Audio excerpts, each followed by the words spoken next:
नमस्कार, मैं हूं सत्यपाल और आप देख रहे हैं CWB हिंदी न्यूज। शक संवत 1945 विक्रम संवत 2080 आज आश्विन मास के कृष्ण पक्ष की द्वितीय तिथि और दिन रविवार है। तदनुसार अंग्रेजी तारीख 1 अक्टूबर सन 2023। आज द्वितीय तिथि रविवार सुबह 9:46 तक रहेगी। इसके बाद तृतीय तिथि लग जाएगी। आइए सबसे पहले बढ़ते हैं दिन भर की सुर्खियों की तरफ। हरियाणा के रेवाड़ी से होकर गुजरने वाली इन ट्रेनों का 1 अक्टूबर यानी आज से बदला समय, बताएंगे नया टाइम टेबल। नोट बदलने की मियाद 1 हफ्ते बढ़ी। अब बैंकों में 7 अक्टूबर तक बदल पाएंगे 2000 रुपए के नोट। चौधरी वीरेंद्र सिंह के समर्थक बोले भाजपा छोड़ सकते हैं सिंह, रैली में की जा सकती है घोषणा। कोर्ट ने मोनू मानेसर की याचिका जमानत खारिज की। राजस्थान पुलिस की दलील, मेवात में प्रभाव है, हरियाणा पुलिस से अच्छी सांठगांठ है, जांच प्रभावित होगी। हरियाणा की सरकारी नौकरियों में अब दूसरे प्रदेशों के लोगों को भी मिलेगा सामाजिक आर्थिक अंकों का लाभ। सोनीपत में दीपेंद्र हुड्डा का सरकार पर वार। सांसद बोले प्रदेश में पर्चा और खर्चा का खेल, हर भर्ती परीक्षा में पेपर लीक। रेलवे यात्रियों के लिए खुशखबरी, हिसार से तिरुपति के बीच चलेगी स्पेशल, बताएंगे पूरा टाइम टेबल। रोहतक PGI का समय बदला, सुबह 9 बजे से OPD होगी शुरू, 8:30 से दोपहर 1 बजे तक बनेंगे कार्ड। हरियाणा DGP शत्रुजीत कपूर का एक्शन, बोले भ्रष्ट मुलाजिमों पर चौकी थाना प्रभारी होंगे तलब, पूछा जाएगा क्या कदम उठाए। हरियाणा में आयुर्वेद PG कोर्स के सख्त हुए नियम, बीच में पढ़ाई छोड़ने वाले स्टूडेंट्स पर 3 साल बैन व 7.5 लाख रुपए का बॉन्ड भी होगा खत्म। देश में प्याज की कीमतें नहीं बढ़ेंगी, सरकार ने बेंगलुरु गुलाब प्याज पर एक्सपोर्ट टैक्स हटाया। सरकारी नौकरी update, Chandigarh junior basis teachers के 293 पदों पर भर्ती, आवेदन की तारीख बढ़ी, अब 10 अक्टूबर तक करें अप्लाई। और दक्षिण पश्चिम मानसून शनिवार 30 सितंबर को विदा हुआ। भारतीय मौसम विभाग IMD ने किया इसका ऐलान। इस बार मानसून 8 जून को केरल से टकराया था। और अब खबरें विस्तार से।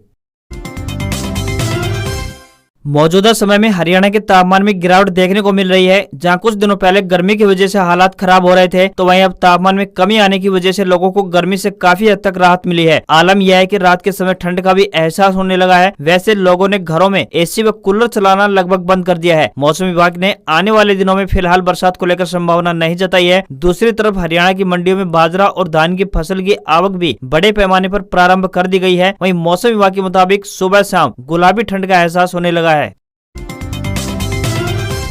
जो भी युवा सरकारी नौकरी की तैयारी कर रहे हैं उनके लिए एक अच्छी खबर है। आपको बता दें कि हरियाणा कर्मचारी चयन आयोग द्वारा यानी HSSC के द्वारा साइंटिफिक स्टाफ के विभिन्न पदों पर भर्ती के लिए आवेदन मांगे गए हैं। जो भी उम्मीदवार इन पदों के लिए आवेदन करना चाहते हैं वह ऑनलाइन माध्यम से अपने आवेदन भेज सकते हैं। आवेदन करने की शुरू तिथि की बात करें तो 6 अक्टूबर 2023 है। आवेदन करने की अंतिम तारीख 27 अक्टूबर 2023 तय की गई है। न्यूनतम आयु 18 वर्ष व अधिकतम आयु 42 वर्ष होनी चाहिए। इन पदों के लिए उम्मीदवारों को ऑनलाइन आवेदन भेजने होंगे।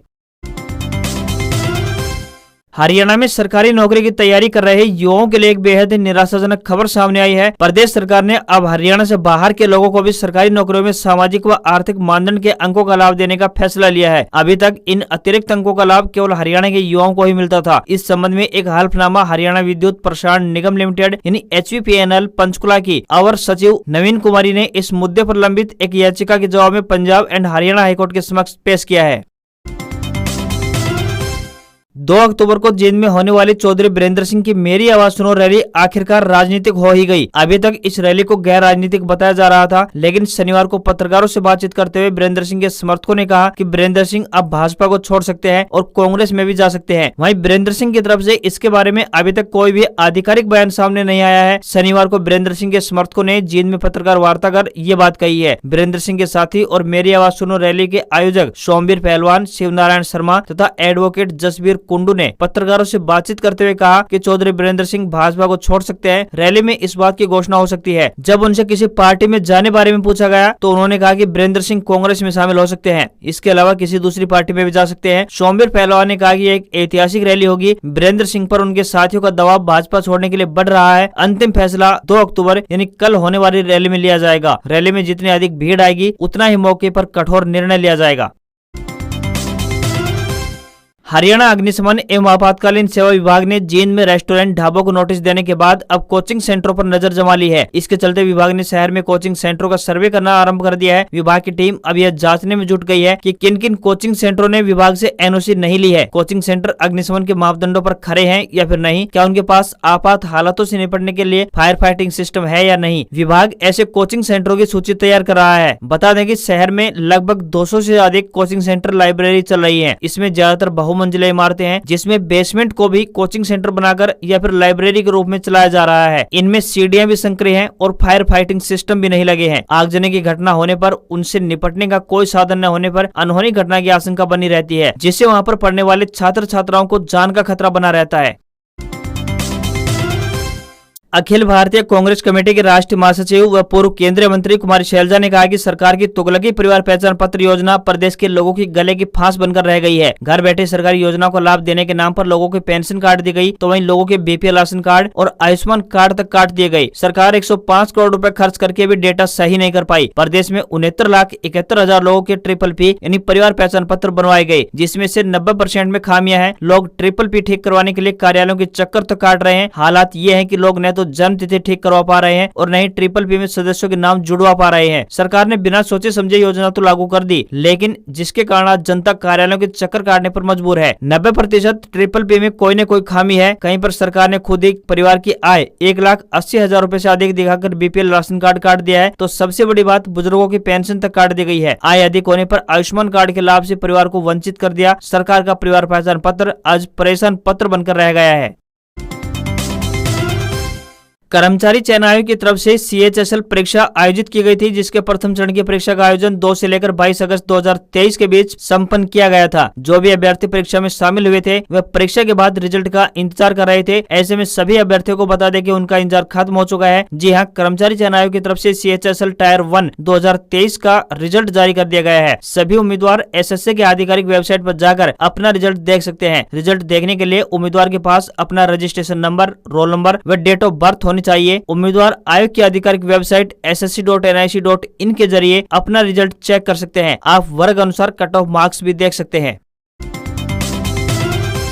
भारतीय रेलवे यात्रियों को बेहतर यातायात सुविधा कराने के उद्देश्य से निरंतर प्रयासरत रहता है। देश भर के प्रमुख शहरों के बीच बेहतर यातायात व्यवस्था उपलब्ध कराने के लिए वंदे भारत एक्सप्रेस ट्रेन का संचालन किया जा रहा है। वहीं त्योहारी सीजन को देखते हुए कई राज्यों में स्पेशल ट्रेन संचालित किए जाएंगे। इसी कड़ी में हरियाणा के हिसार रेलवे स्टेशन से तिरुपति के लिए स्पेशल ट्रेन का संचालन किया जाएगा। Train number 09715 Hisar Tirupati special rail सेवा दिनांक 7/10/2023 से 25/11/2023 तक शनिवार को हिसार से दोपहर बाद 2:10 से रवाना होकर सोमवार 9 बजे तिरुपति पहुंचेगी। इसी प्रकार train number 09716 Tirupati Hisar special rail सेवा दिनांक 10/10/2023 से 28/11/2023 तक मंगलवार को तिरुपति से शाम 4 बजे रवाना होकर गुरुवार दोपहर 1 बजे हिसार पहुंचेगी। इस स्पेशल रेल सेवा का सादलपुर, लोहारू, चिड़ावा, झुंझुनू, नवलगढ़, सिक्कर, रिंगस, ढेरका बालाजी, जयपुर, दुर्गापुरा, सवाई माधोपुर, कोटा, रामगंज मंडी, नागदा, उज्जैन, सुजालपुर, संत हिरदाराम नगर, भोपाल, इटारसी, जोहारपुरा, नागपुर, बल्लारशाह, सिरपुर, कागजनगर, वारंगल, कामान, विजयवाड़ा, नल्लोर, गुड्डूर व रेनीगुटा स्टेशनों पर दोनों दिशाओं में ठहराव रहेगा। वहीं ट्रेन नंबर 0991 उधना से हिसार 11 अक्टूबर से 27 दिसंबर तक हर बुधवार व ट्रेन नंबर 0992 हिसार से उधना 12 अक्टूबर से लेकर 28 दिसंबर तक हर गुरुवार को 12-12 ट्रिप चलाया जाएगा। इस ट्रेन में विभिन्न श्रेणी के कुल 22 कोच होंगे। यह गाड़ी हिसार एवं उधना के बीच हांसी, भिवानी, चरखी दादरी, रेवाड़ी, नारनौल, नीमका थाना, श्री माधोपुर, रिंगस, चौमन, सामोद, जयपुर, दुर्गापुरा, सवाई माधोपुर, कोटा, रतलाम, दाऊद, बड़ोदरा, भरूच व सूरत स्टेशनों पर दोनों दिशाओं में रुकेगी।